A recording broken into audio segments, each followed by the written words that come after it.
Now it's time for everyone's favorite part, the Common App essay. If you go to the Common App section and go down to Writing, you will find the 7 to 8 Common App essay prompts. You must select one of these prompts and write a maximum of 650 words in response to it. For some students, this essay can be a high point of stress during the application process. However, just remember that the key is to be true to yourself and your story. They want to read an essay that shares who you are and what you've experienced, so be genuine, concise, and honest. But just in case you are not a fan of writing and are still worried, the GBN CRC has a few tips for you to keep in mind.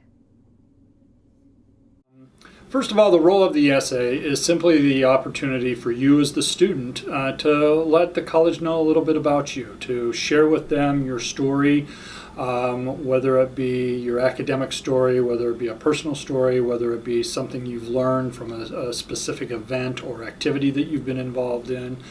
A lot of times students also tend to write this essay and approach the essay with, well, what is it that the colleges want to hear then if I'm able to write this story about myself to them. And truly, the colleges are really looking for whatever it is that you want to tell them.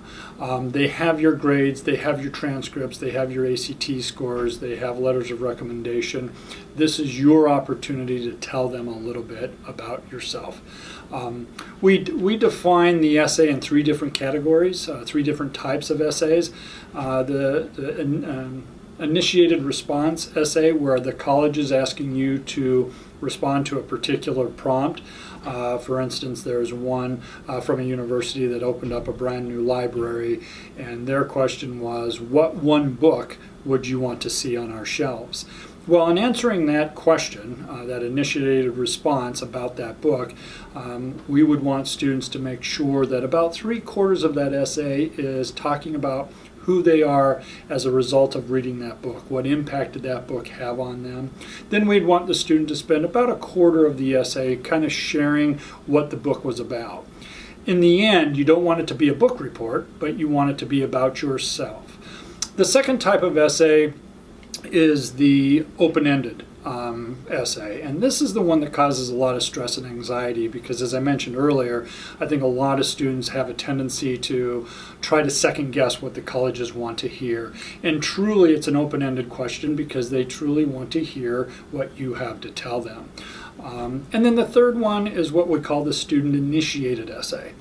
This is an essay that typically falls under the institutions that have an optional essay, where maybe a student who is borderline for admission to that institution wants to write a little bit about who they are as a student and why they would feel successful on that college campus.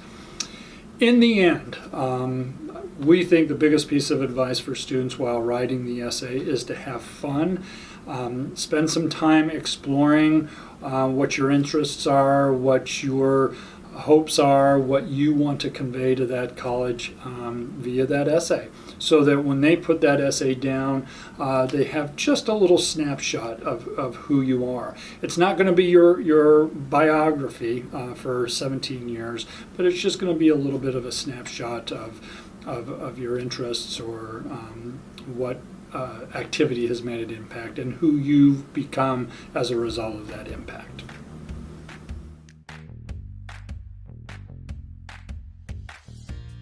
If you would like additional help reviewing your college essay, you may make an appointment with Dr. Boyle in the College Resource Center or visit the ARC.